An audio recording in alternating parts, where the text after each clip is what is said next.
In the name of the Father, Son, and Holy Spirit, amen. Lord, we thank you for this opportunity to reflect upon the great mystery of our faith, the endurance of our hope, and the love that continually challenges us to love God and neighbor, and to truly imitate the Lord Jesus Christ in ways that we find possible. Within the limitation and boundaries of our fallenness, we continue to reach out to be lifted up in the spiritual life and encouraged in our continuing journey in this life. We ask this through our Lord Jesus Christ. Amen. Amen. I want to introduce with a few readings from the sacred scripture. The book of Romans says this in chapter 8. For those who are led by the Spirit of God are children of God. For you did not receive a spirit of slavery to fall back into fear, but you received a spirit of adoption through which we cry, Abba, Father. The Spirit itself bears witness with our spirit that we are children of God. And if children, then heirs, heirs of God, and joint heirs with Christ, if only we suffer with him, so that we may also be glorified with him. And that's a reading from the book of Romans. And then we have something here in the diary that's a kind of a balance between being the children of God and being caught up in God's mercy. And it's basically this a message here in book 6, which says, and she's being told, St. Faustina is being told to write this, Write, I am thrice holy, and I detest the smallest sin. I cannot love a soul which is stained with sin. But when it repents, there is no limit to my generosity toward it. My mercy embraces and justifies it. With my mercy I pursue sinners along all their paths, and my heart rejoices when they return to me. I forget the bitterness with which they fed my heart and rejoice at their return. But then it continues, it says this, Tell sinners that no one shall escape my hand. If they run away from my merciful heart, they will fall into my just hands. Tell sinners that I am always waiting for them, that I listen intently to the beating of their heart.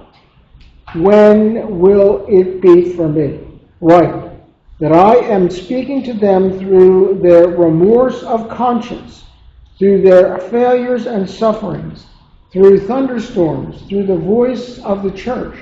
And if they bring all my graces to naught, I begin to be angry with them, leaving them alone and giving them what they want.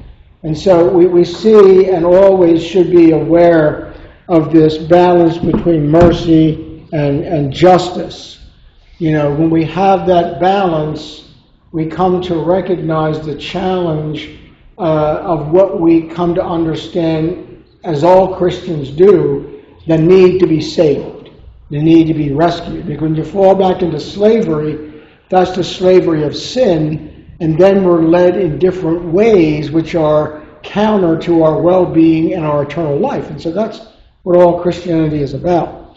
Now, we did a thorough analysis of everybody last time, okay, in terms of your personality profile.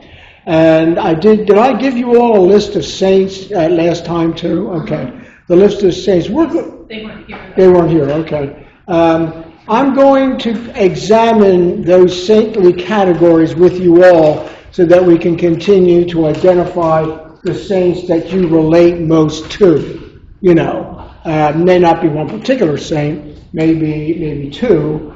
But we're going to go back into the whole deep connection between sainthood, personality, and you. Who do you think you are?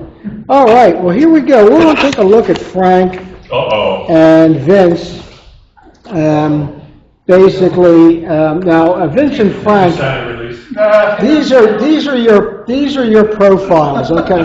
Now, one of the things that we found that was a very distinct difference is that basically most of you, being male in our society, pretty highly gravitated towards being organizers, okay? primarily. For both of you, was organizers, okay? Whereas the women were distinctly different and fell mostly in the category of being helpers, okay? Shoppers. Yeah, they were very smart. Yeah. There were very few that were actually catalysts. Okay, that was kind of a rare quality. As far as thinkers, everybody to not have that as a major category doesn't mean you don't think. I mean, even in my own profile, that's not my strongest suit, thinking. Okay, so on the back. Basically, you guys, is a thorough analysis of each category to understand yourself better as the personality analysis portrays, okay? So we're going to go ahead and give these to you for your own benefit and maybe your own salvation. There you go. All right, so there you go. Very, very interesting. Very, very interesting when you think about everything that we have delved into regarding how we're going to relate this, not only scripturally, but with the diary. Because, St. Faustina had a personality, right? But she had to have a certain personality that Jesus could work with. Because, were you ever in a situation with somebody where there's a personality difference and it was like, I just can't work with you? I'm sorry, but we're like on different wavelengths here. What are we going to do about that? Nothing or something. Okay. And this is the complementarity of the nature of, even in the business world, what we call management skills, or even in the church, with the Pope and the bishop having to deal with different personalities of priests and so on and so forth. So it gets to be real complicated. We are complicated people. And that's not even to mention the unconscious. What is motivating you that you didn't know was motivating you? And then when you find out what was really motivating you, go, oh no! And then you...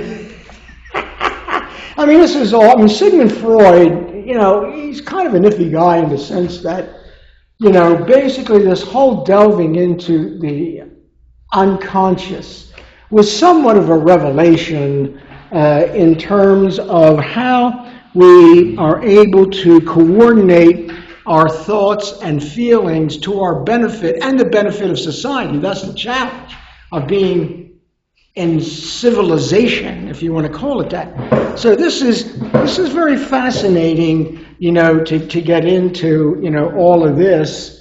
So basically what we're going to do, and let's see. Okay, let's go.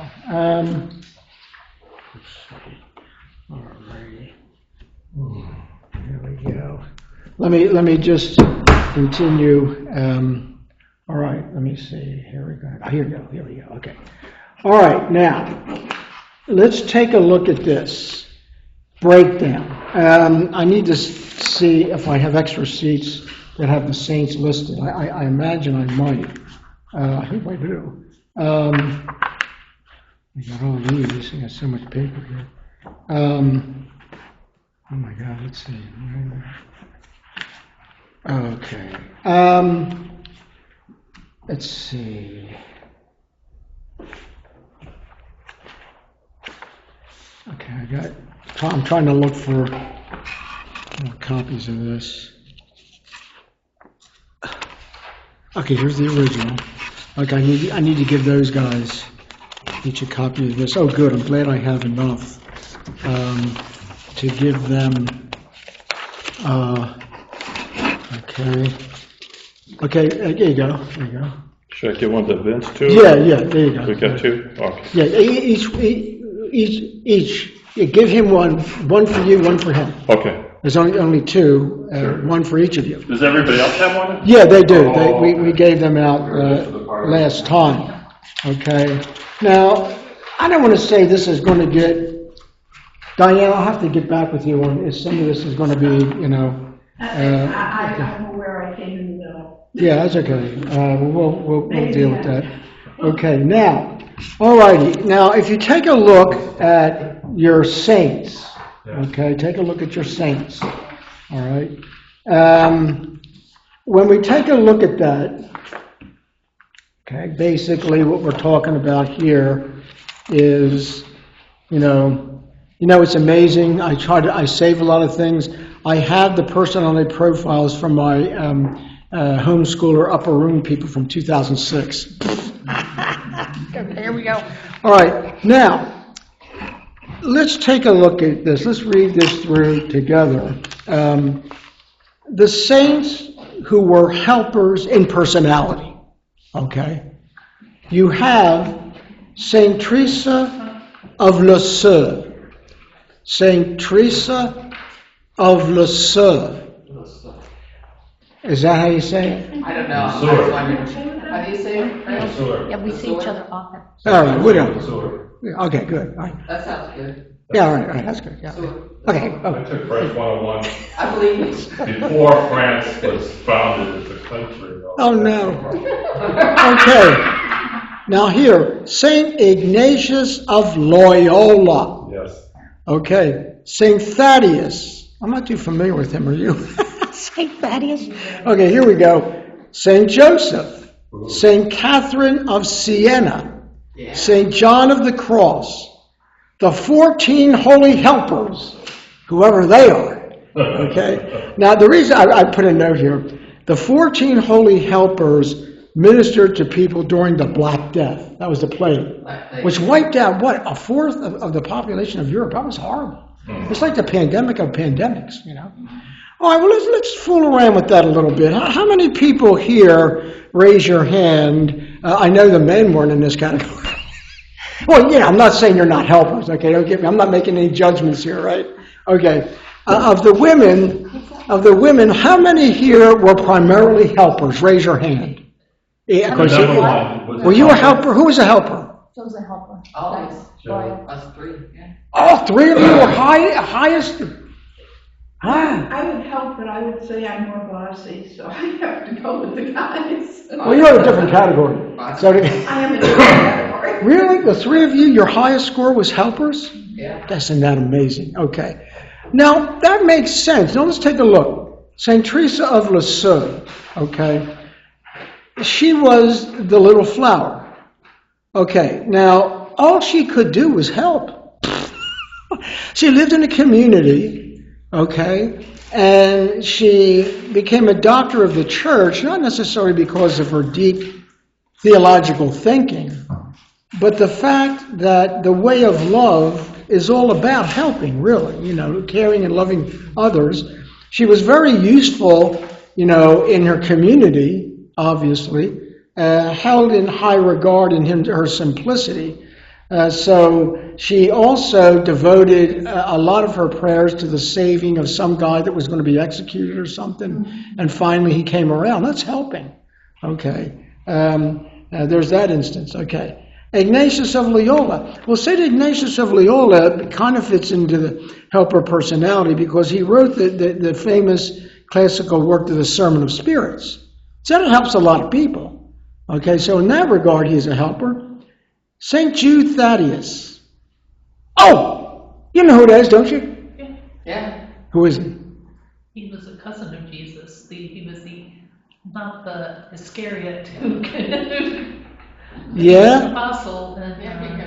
Is that the Yeah, same hopeless Jude that cause. we're familiar with? Yes! St. Jude Hospital is St. Jude Thaddeus. And so, as a helper, he was a healer.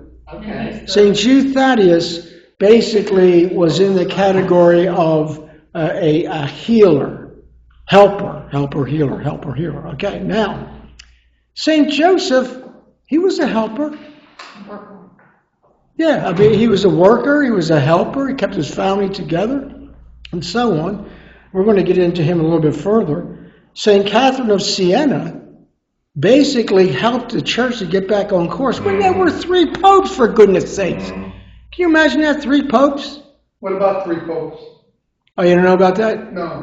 And all excommunicated It's called- each other too. Yeah, it was the Avignon, what was that, like the 1400s or something like that? The Avignon division. There was the Papal States, in conjunction with the other parts of Italy and France, fell into political divisions that led to one other man declaring himself Pope to be on his political circle, and established the leadership of the Catholic Church in Avignon, Rome.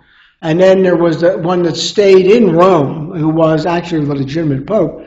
And then what happened was, when Catherine of Siena saw this going on, she was a significantly powerful woman in politics. She just had the quality of bringing people together to reconcile problems. That was her forte. And so with negotiations, in terms of she convinced the Avignon guy to give up his position to come back in union with the church. And then the two other guys she negotiated with, and eventually, through her convincing arguments and letters and correspondences, got it back to being one pope. So at one time, three men had declared themselves Pope. Yeah.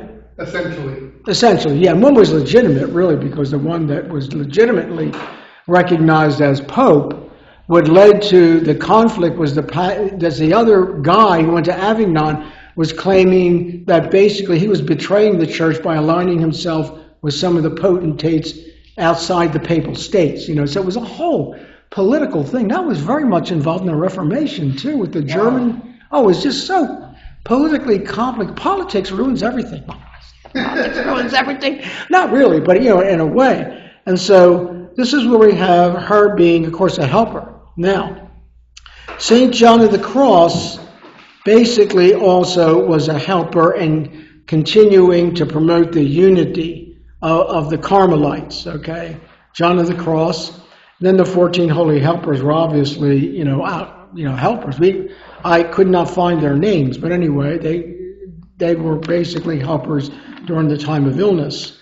Okay, let's take a look at the saints who were organizers and personality. There you go, guys. Here we go, organizers. Saint Benedict, the rule of Benedict. Heck, he organized, the monastic life in a rule of life, which is basically part of any religious order has to have a rule of life. You can't have a religious order unless you adopt a rule of life. So the Benedictines, to this day, named after Saint Benedict, they adopt a certain philosophy. Yes, definitely. The rules of Benedict. It's that thick. I have to have a copy. I've not read it all, but anyway, yeah. So that's the rules of Benedict. Saint Teresa of Ignatius. What's that? So did Saint Ignatius. He made his own. They didn't always agree. Well, I think Ignatius Loyola. He was a great. I don't know how to say this exactly. He was very powerful in setting church dogma. Well, you can look at it from the perspective that he started the Jesuit order. That took some organization, right? So you have one, it's just like any one of us here. One aspect of personality is going to be outstanding in comparison to the others, but it's not to negate the others. You see what I'm saying? So it's a kind of a balance that needs to be made. Now, Teresa of Avila was very, very much an organizer because she had to deal with a lot of the indiscretions that existed, in her order. To get them back to orthodoxy, some were basically, opposing the church teachings in some ways. Some of them were drinking and partying and getting with the priest and fooling around and stuff. So I now also put that. It was a lax. They were becoming lax, okay, so she had to deal with that. She ruled with a little more of an iron hand. Yeah, well, she had to. John of the Cross was the same way. To pull it together. Yeah, John Newman. Were they contemporaries, St. John of the Cross? Yes, Okay. they were. They were in the same era. Now here we go. Yeah, it's Ignatius of Loyola again. Yeah, is in that, like we had mentioned, because of the Jesuit order. Saint Vincent de Paul was an organizer because he organized what we still have today as the St. Vincent de Paul Society. So he helped to organize ministries to the poor on a formal basis. Not just, oh, I'll do a good thing for you. Louis did a thing for somebody else. Let's all get together and do things together for people, for the poor. Okay. St. Boniface. Now, St. Boniface was an organizer because, of course, he was a martyr, is that he tried to get the church united in what was known as Germany, pre-Germany, the pre-state of Germany. It was basically all the German potentates and leaders in the different categories and provinces of Germany to basically come together in unity under the authority of the Catholic Church, and the Pope, which is interesting. Because when we think about the Reformation, they basically could only become successful in starting the Protestant movement by getting Martin Luther to rebel against the Pope. Right. So there you got that similar connection, but with some distance. But also where today the Germans are opposing the Pope. Oh yeah, yeah. Today, so we could use him back. Yeah, the Germans, some of them have promoted same-sex marriages. That was in the news not too long ago, and that they were warned. They were warned about that. So when you say Saint Boniface was a martyr, are you saying he was killed for his faith by the local establishment, or what? Well, basically, he was martyred by those who didn't like the idea that he was having these different principalities commit themselves to Rome. And so I don't know exactly what it was. He was framed or just set up, and probably just one guy promoted by those who wanted to oppose, the authority of the church had him. They murdered him, but it didn't affect the fact that it came to fruition that the unity was there. It's just like this guy. What's his name? That got recently. Yeah, Kirk. Yeah, Kirk. Charlie Kirk. See, the thing about that is that he was murdered. He was assassinated, but that's not going to affect what he started. You know what I'm saying? It's the same principle. As a matter of fact, they say it's made it stronger. That movement, that conservative movement. So would you consider him a martyr? Who? Charlie Kirk. Yes. Well, that's interesting because he's not Catholic. Right. His wife, I believe, is Catholic. Yeah. And somebody said that he was very close to becoming Catholic. So there you go. One of the bishops. He was in the Catholic Church on a regular basis, and he was leaning. Yeah, he was leaning towards that. Yeah. But he was not Catholic yet. Part of the contention with that is that maybe the reluctance was, if he identified with the Catholic Church, that may have been misunderstood by other Christians. As, you know what I'm saying? So I think he was basically heading towards Catholicism, but he wanted to make sure that it was not going to be something that would be monumental against the Christian movement. It was a Christian movement. He did recognize recently, from what I've watched, Mary and the virgin birth. Yeah, there you go. Yeah. So he was leaning towards right. that way. Right. He was like, no, I can't. It all just came and went. He was like the guy that he started looking into the Catholic Church, reading the dogma, and he's starting to realize truth compared to the heresies that are being taught out there, and he was coming this direction. Yeah. Whether he ever would have made it or not, we will never know. It's somewhat along the lines of Scott Hahn and Lewis and Lewis David Enders, who are prominent conversions from the Presbyterian Church to Catholicism. The same dynamic. Scott Hahn. The same, dynamic. Okay, so now we got Saint Basil the Great. Well, he started, the Basilans. There's, as a matter of fact, Father Bill Parham. A lot of people don't know this. Father Bill Parham was a Basilan scholar because of his education in Rome. So that constituted a pretty strong understanding of religious orders and their rules and the theology that went into the development of religious orders. So Basil the Great. And then John Newman. Now, John Newman was an organizer because he was an Anglican, but then converted to Catholicism.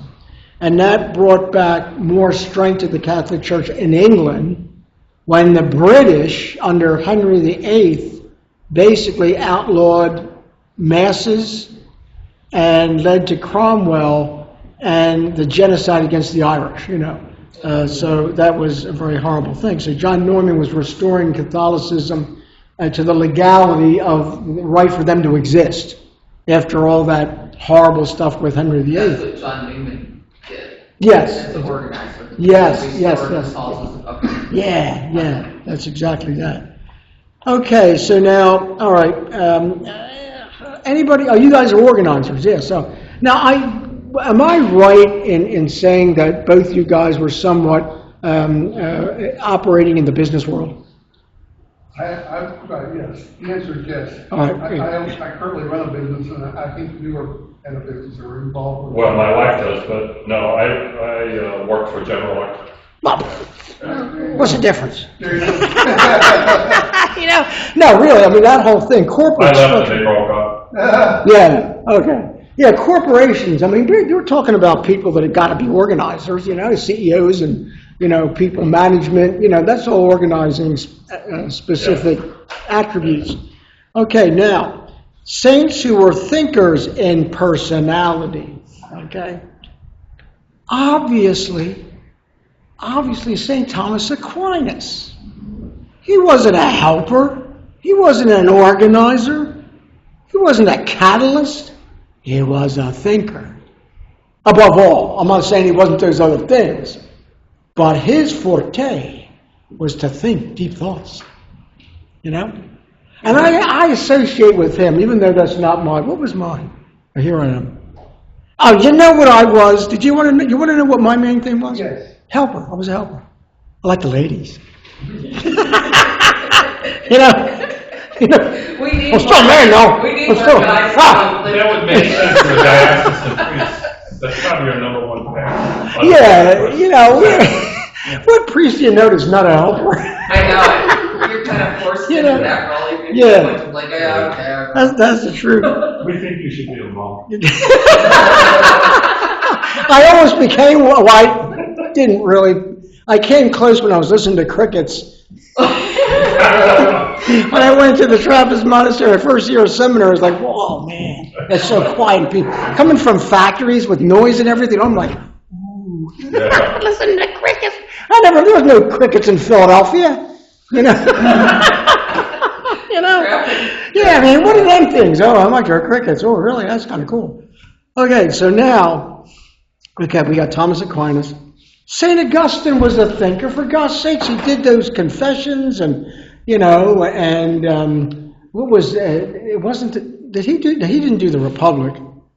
What was that thing that he wrote? City of God. Yes. He wrote the City of God. Okay, so you got St. Augustine.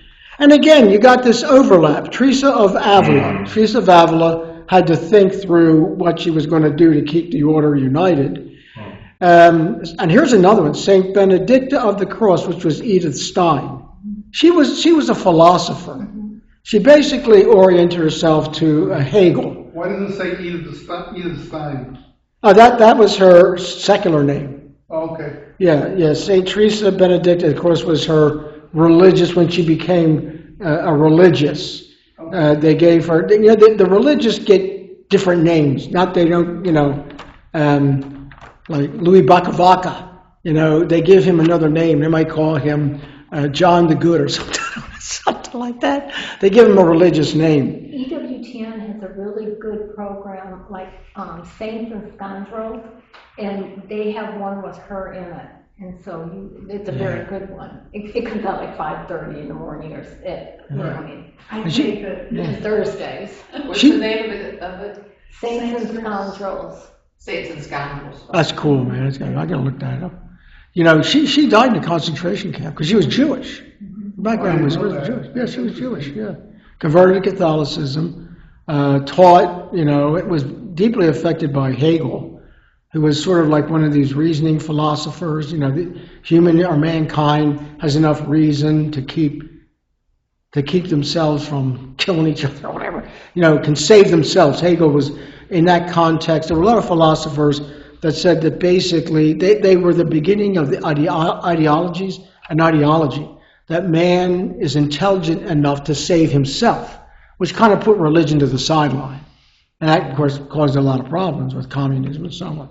But anyway, okay, now, again, St. Catherine of Siena was a thinker. She had to think through what to tell these guys to convince them, hey, cut this out, to reason with them. And so St. Anselm of Canterbury, again, was another saint that basically, kept preserved, Orthodox Catholic theology. So he was prominent for that. Again, St. John of the Cross, a theologian in that sense of understanding the theologies. St. Athanasius of Alexandria. Okay, now St. Athanasius of Alexandria was pretty instrumental in the sense that there was the beginning in Alexandria, what we today would identify as free thinking.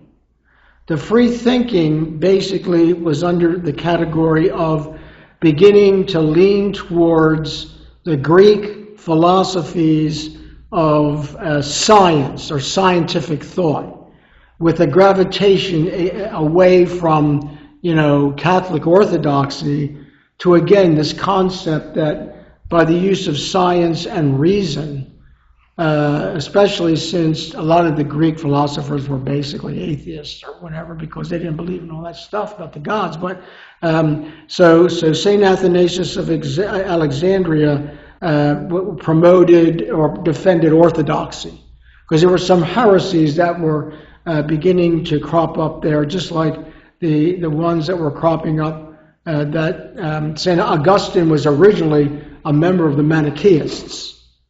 Okay, so that's all theological complications, but it gives us a general idea.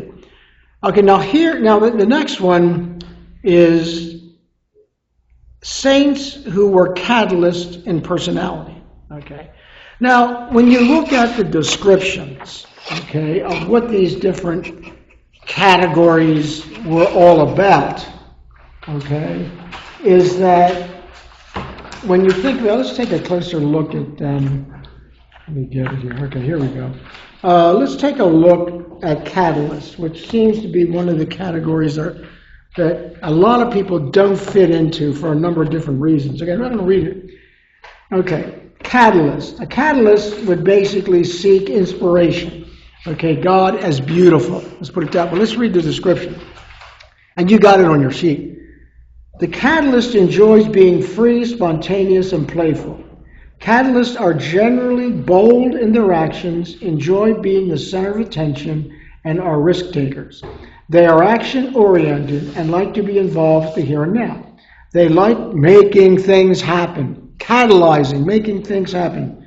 They enjoy competition and like variety. They get bored rather easily and will seek change just to make things interesting and exciting. We know some people like that. They enjoy a challenge and tend to do things their way, often being seen as impulsive. Let's do it. Do. Okay. They find rules and structure confining. Oh, yeah, right, and it is sometimes. And are looked up to for their spontaneity and outgoing nature.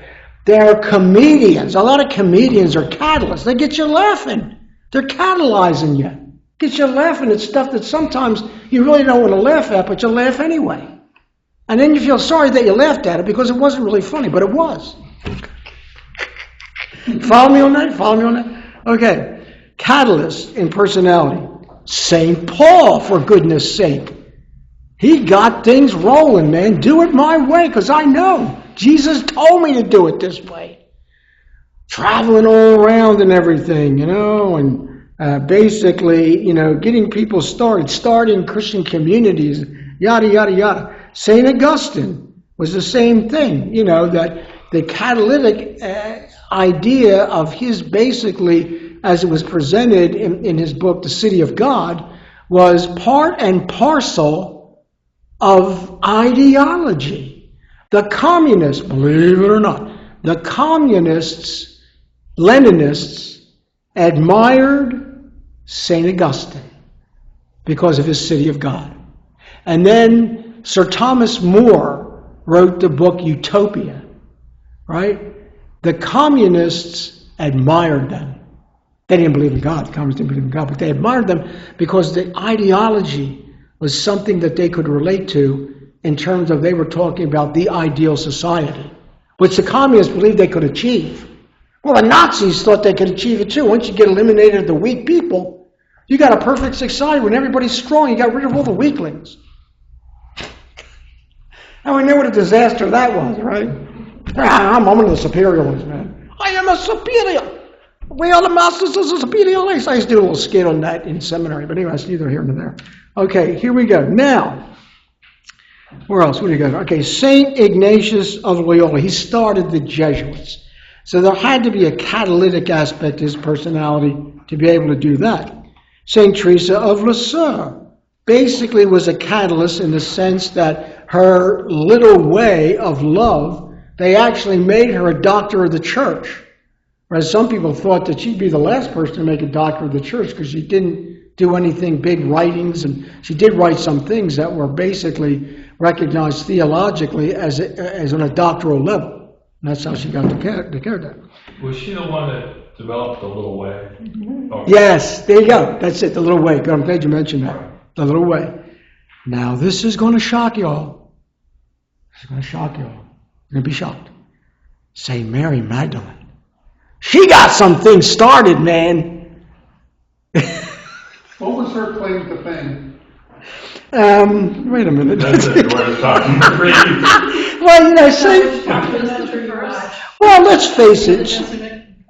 Yeah, St. Mary Magdalene, she was a floozy. You know, well, she was before she got... Before she was converted. Before she converted. She was a sinner. Well, she was a sinner. She was possessed, according to... Yes, there was that, yeah. Cast out for a long time. 7 demons, 8 or 7 demons cast out of her? Okay. She was considered a heretic for a long time in the Catholic Church. Well, see, the thing is, there actually, believe it or not, there's the Gospel of Mary Magdalene. Would you believe that's a Gnostic Gospel? I never read it, but it should be interesting if I did.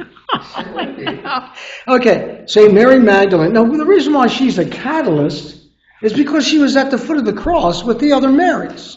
Mary of Cleopas, Jesus' mother. Right. And so the whole thing about a catalytic aspect to her was that, heck, if she could be saved, anybody could be saved. It's kind of catalytic. Right. Okay, now, St. Francis of Assisi. Boy, he's the biggest catalyst, as far as I'm concerned, of all the saints. He was an organizer too, though. Yes, he was a Franciscan order. You're right. He did have that aspect. But let's face it, he was a party guy. He basically, became something so different from what his origin was, that all of that conversion brought him into a sense of, first of all, misunderstanding what he was told. Build my church. He's going around putting rocks on top of each other, building a church. They finally said, no, this is it, man. You need to go change the whole church. So what did he do? He went to Rome. And they wouldn't let him in because he was like a bum. And then, by a miraculous thing, the guards turned away for an instant, and he snuck in. And ended up being right before the Pope. That's the way the story goes. And the Pope recognized him, and he went and started the Franciscan order. Okay, there you go. All right. St. John Paul II. Now there's a catalyst. Enough catalysm to help with Ronald Reagan, if I can mention his name, along with John Paul II. Also instrumental with St. Faustina. Yeah, the diary. Yes! That's right. What a connection. That is so interesting. Yeah, because he basically, promoted that whole thing catalytically to get it started. Divine Mercy movement started. Very good. Very good. St. Dymphna was a catalyst to get people to try to understand mental illness. Mentally ill people. If you ever met a mentally ill person, okay? I'm right here. What? Now, wait a minute. Back in the day, before they understood what mental illness was, Right. didn't they just assume the person was possessed by demons? Yes, that definitely was an understanding. As a matter of fact, I just recently read about the New England witch hunts.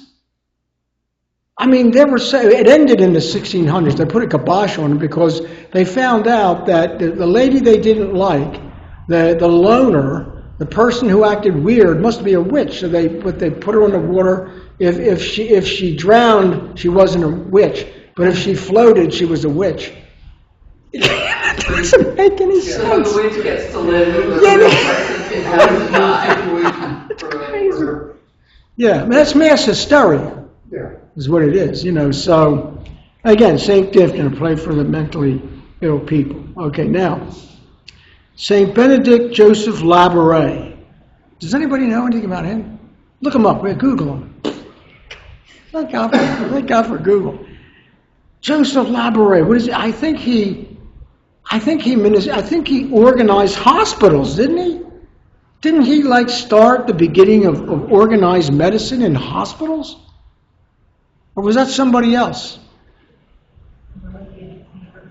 Saint Benedict Joseph Labouré. Is that a French? Labouré. That was kind of, that's a wax of organized hospitals. I might be wrong. Catalyst. I thought that was. Catalyst. Okay. Saint Christina. Saint Christina. She did something as far as being a catalyst. I wrote these down. I just, basically tried to. I got the Saint Benedict. Labouré. Labouré says he's patron saint of the homeless. Yes. There you go. The homeless. Patron saint of the homeless? There you go. That's it, man. You got it. Okay, it's patron saint of the homeless. You got that started. Who's Saint Christina? Somebody look up Saint Christina. Where is Saint Christina? Come on, Google it, man. Use your Google. Ask Siri or something. Siri, who was Saint Christina? Oh, hey, let's just do a little experiment here. Bear with me on this. Saint Christina. Siri, who was Saint Christina? There's a lot of them though. It's like Here's an answer from momjunction.com. She's a martyr. 3rd century saint is venerated in the Roman Catholic Church. What does yours say? 1st century. It says, the one I got is Saint Christina, the martyr of Tyre. Yes, Tyre, yes. and Saint Christina the Astonishing. So there's 2 of them. Oh, really?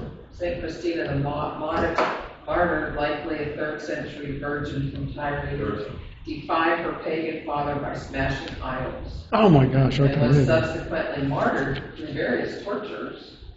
Saint Christina the Astonishing, a 12th century Belgian mystic, was known for her severe penances, self-inflicted mortifications, levitation during her funeral, Oh my God.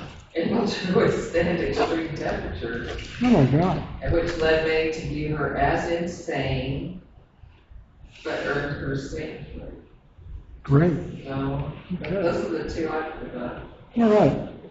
Okay, now what I want to do now, and we got about 10 minutes left, and this will kind of sum up what we're doing here. We're going to start something different next time. All right, let me give you a general Google definition of a saint.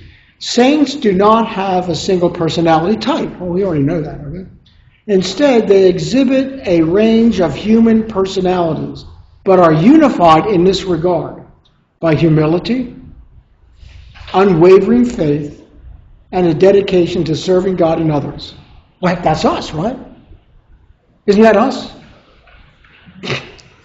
Am I stretching here? On our good days. Yeah, on your good days, that's good.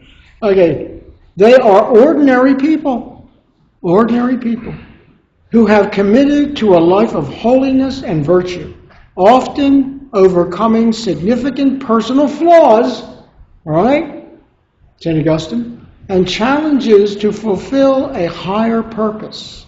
Their defining characteristics are holiness, courage, and a commitment to God's will. And that's basically what a saint is. When a person is declared saint by the Catholic Church, Are we effectively saying that he or she is in heaven? Yes, Yeah, okay, definitively. yeah. Yeah, I would Right, think so. okay. Definitively.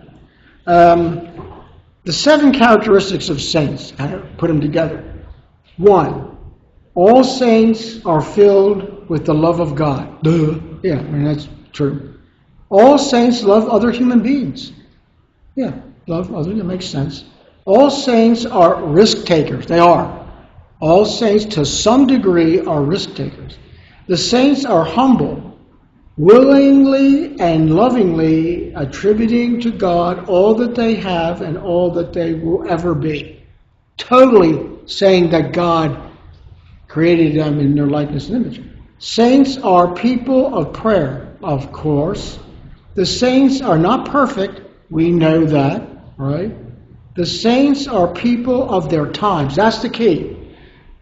People of their times brings forth a saint.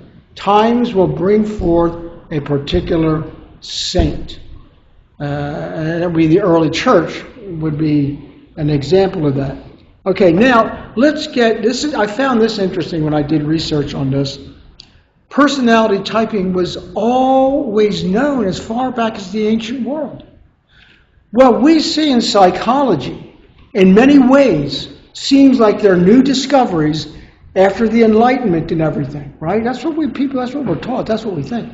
Actually, most of that psychology and stuff that we think is new and innovative is simply something repackaged that was already talked about and known in ancient times. I'm starting to realize that more and more. So this is the research that I did on that. Okay? The 4 classical temperaments are choleric, melancholic, sanguine, and phlegmatic. Let's take a look at that.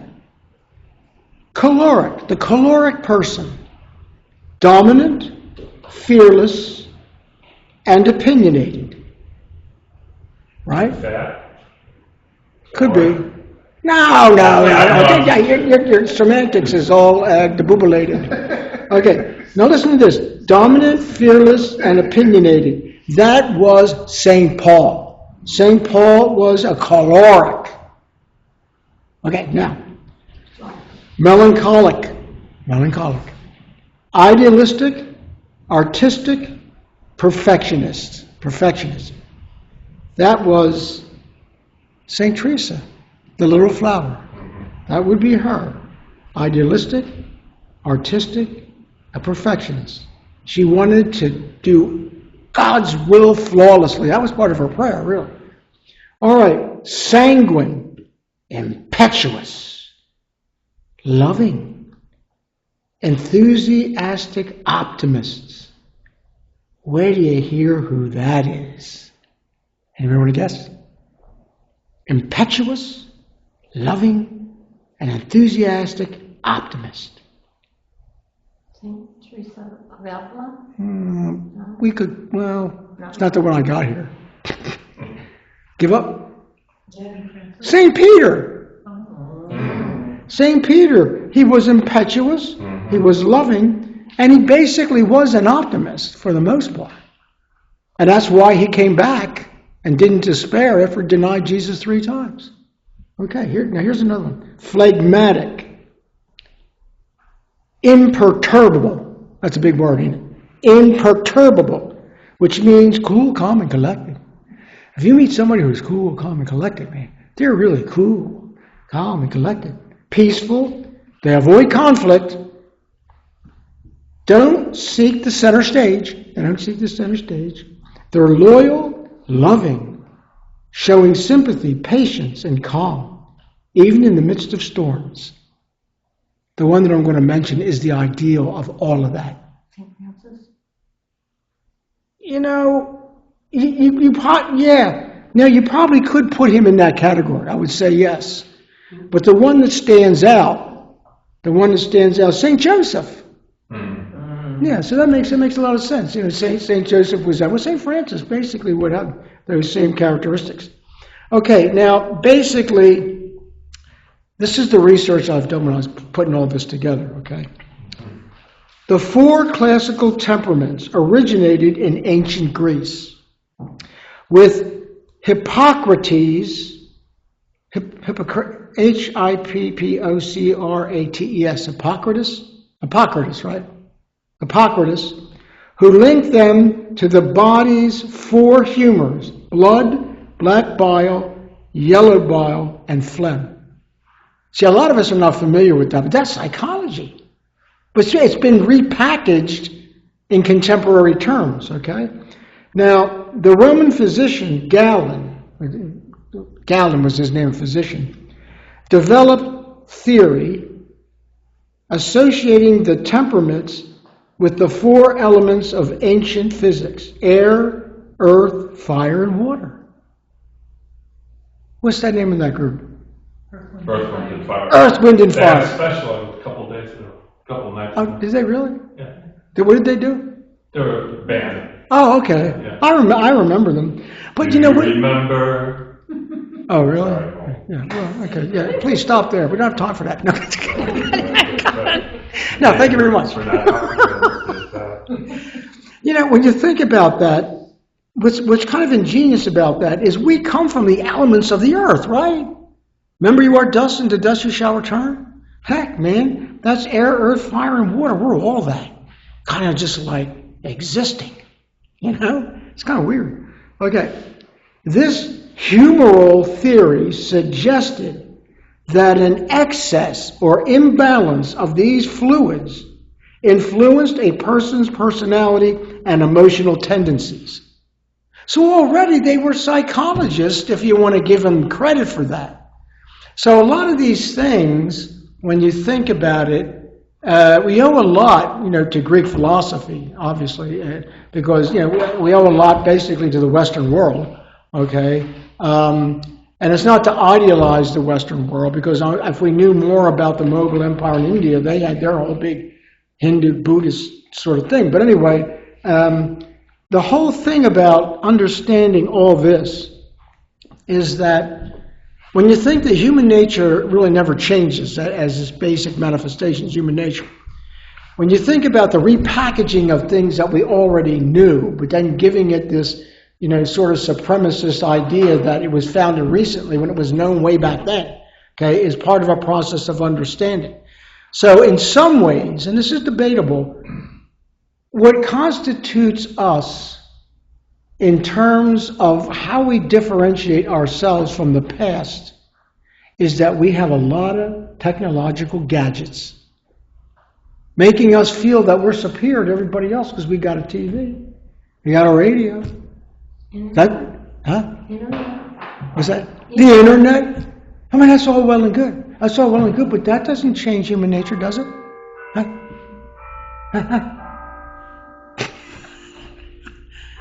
Perfect timing, man. That's it. That's it.